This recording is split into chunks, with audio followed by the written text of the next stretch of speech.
Salut les amis de License to Quilt, ici Lily et un projet couture. C'est un tablier. De temps en temps, vous savez que je fais des tabliers. Celui-là, c'est le troisième tablier que je vous montre. Donc, chaque fois, un modèle différent. Celui-là est un panneau qui nous vient de chez Riley Blake. Il est rempli de vert et de teal. C'est cette nuance-là, le bleu foncé, qui a été choisi couleur de l'année 2021, d'ailleurs, que je vais doubler avec un rouge parce que je veux le préparer pour Noël. Vous pouvez choisir n'importe quelle autre doublure, mais une doublure sera nécessaire pour ce projet-là. C'est un panneau qui vient avec des instructions. Si vous vous rappelez, celui-là, l'autre, le tablier japonais qu'on avait fait, il y avait aussi les instructions déjà écrites sur le panneau. Mais moi, je vais vous montrer comment on fait parce qu'ils sont écrits en anglais. Donc, du coup, il faut bien expliquer en français. Ce que j'ai fait, pour ce panneau, j'ai préparé 1 mètre de doublure, donc le rouge. J'ai coupé 1 mètre de rouge, c'est la couleur brique de chez Riley Blake. Et je les ai repassés et je les ai surposés pour pouvoir commencer à découper. Je vais d'abord découper le grand panneau, donc le tablier en lui-même que j'ai épinglé. Alors, je vais découper déjà les deux ensemble en même temps. Par endroits, je pourrais aller avec la règle et le cutter et dans les courbes avec le ciseau, tout simplement. Et puis après, je vais vous montrer comment on va découper le reste. J'ai fini de découper le panneau principal, donc dans le design et dans la doublure. Et puis maintenant, je le mets de côté pour l'instant. Et je prends le panneau principal sans la doublure parce que pour une fois, ce tablier, les poches n'ont pas besoin de doublure et sont ces deux-là ici, les verts. Et donc, je vais juste découper ces deux verts-là. J'ai tout découpé. Donc, le cordon, c'est par 2 pièces pour chaque. L'anse pour le cou. Les deux poches à part le grand panneau. Et voilà, ici, il faut que je vous parle. Parce que si j'avais lu plus attentivement les instructions avant de couper, j'aurais su que pour tout ça, j'ai pas besoin de doublure. Voilà. Ça veut dire que du coup, la quantité de tissu de doublure qu'il vous faut se réduit à 75 cm au lieu de 1 mètre. Parce qu'en fait, ça, elles vont se doubler ensemble. On va les coudre, donc il y a déjà la doublure qui est prévue. Et maintenant, j'ai fini la coupe. Ça, c'est le plus important. Il n'y a plus rien à couper ici. J'ai une étape de repassage maintenant. Les poches, il faut, vous voyez qu'ici, c'est marqué sur les 4 côtés. C'est marqué fold. Fold en anglais, ça veut dire pli. Il faut qu'on replie le tissu d'un demi-inch à l'intérieur et qu'on le repasse sur les 4 côtés. C'est ce que je vais faire tout de suite. J'ai mis mon tissu pour la poche avec l'envers vers moi et donc je prends ma règle de repassage, vous la connaissez peut-être, je mesure avec elle un demi-inch, comme ça je vais être précise sur tous les côtés et puis je vais repasser. Voilà, donc c'est ça que je dois faire pour les deux poches partout où c'est écrit fold, donc sur les 4 côtés.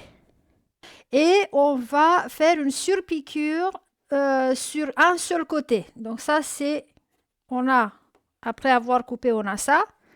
Et donc, on va faire une surpiqûre juste sur un côté.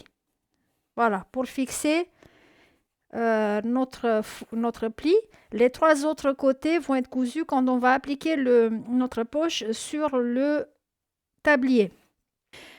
Astuce, si vous voulez avoir une troisième poche, découpez avec ce modèle-là, les dimensions de celui-là, une troisième poche de la doublure et que vous pourrez placer ici sur la poitrine. Bon, ça c'est optionnel. Moi, j'ai choisi de ne pas faire ça parce que j'aime bien l'imprimer de ce tablier. Donc, je vais me contenter de 2 poches.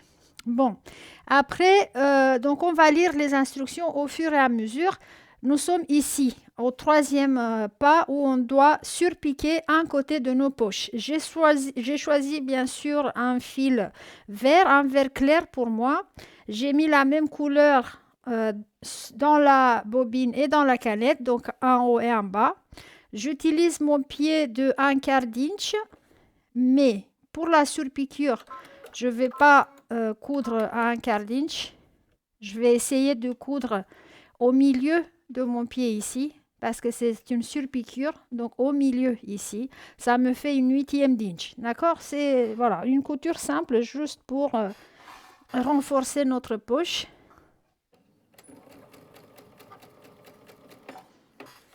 Et je prends mon temps. Je surveille que le bord de mon tissu soit toujours au milieu de cette patte de mon pied de biche.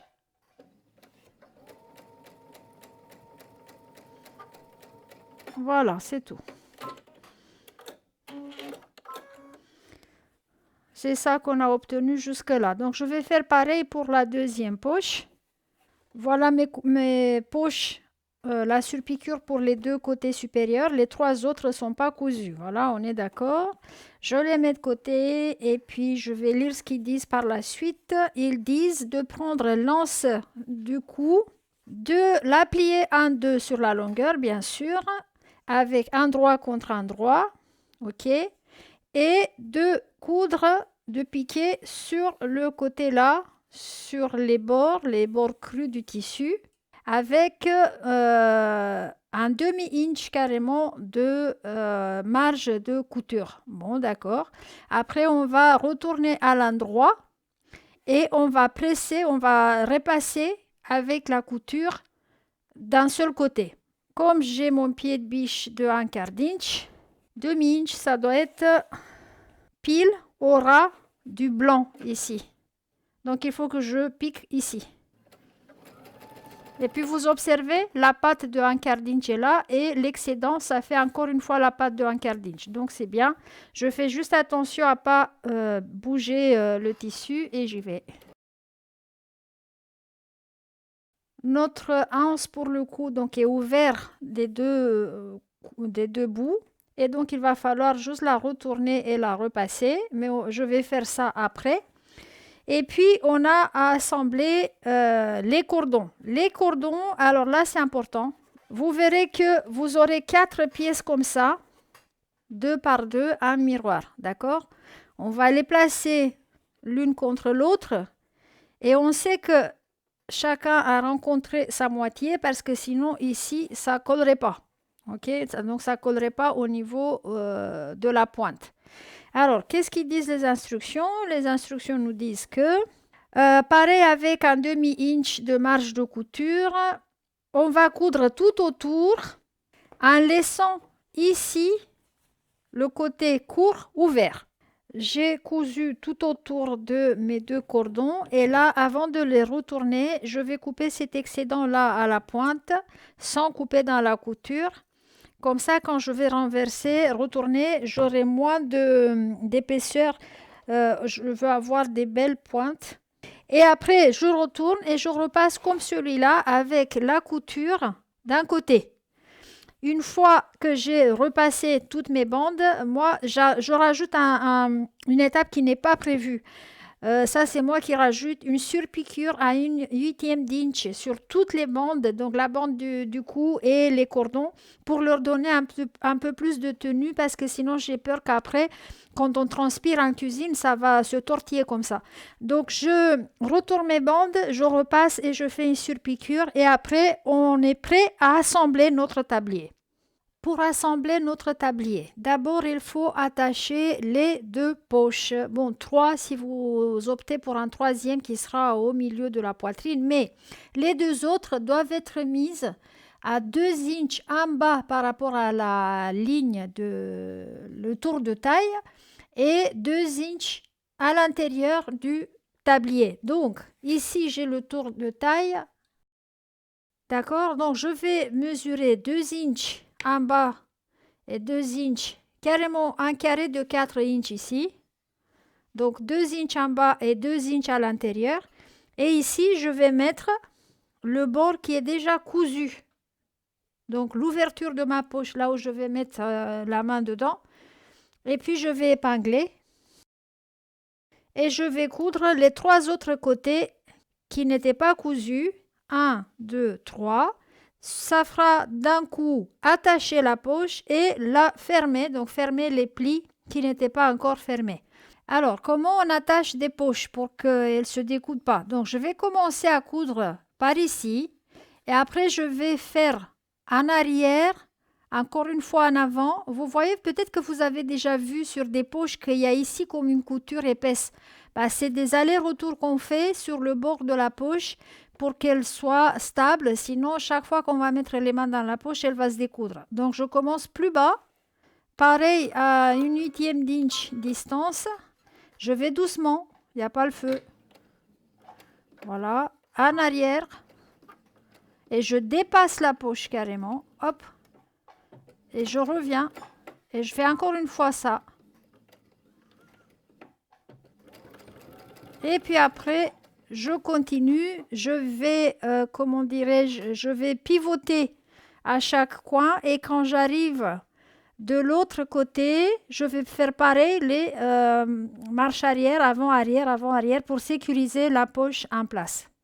Mes poches sont posées. Le pas suivant est d'attacher la anse qui va autour du cou. Et donc, vous verrez que sur le panneau, il y a 2 mots qui sont écrits ici. Neckband, neckband. Ça veut dire ça, la anse. Alors, on va mettre, il a exactement sur le mot ici. Et puis, avec attention, ne pas la tortiller. On va attacher l'autre bout ici. Ok, donc voilà pour la anse, voilà, pas tortiller. Après, on va attacher les cordons qui iront plus bas. C'est écrit ici waist tie. Donc waist, c'est le tour de taille, taille, c'est le cordon. D'accord? Donc on a les cordons qu'on avait fait. On va les mettre vers l'intérieur et on va essayer de les orienter pareil. Donc,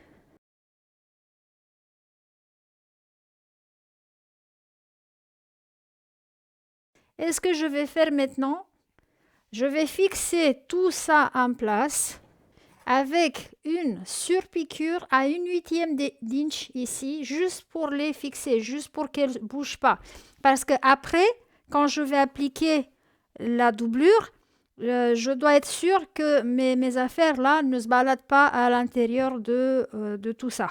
Donc j'ai cousu une couture discrète ici. Là, je déplace mes épingles et je fixe tous mes bandes à l'intérieur de mon tablier parce que là, je vais faire la grande couture et il ne faut pas que les bandes soient attrapées au milieu de mes affaires là. Il ne faut pas que ça gêne la couture.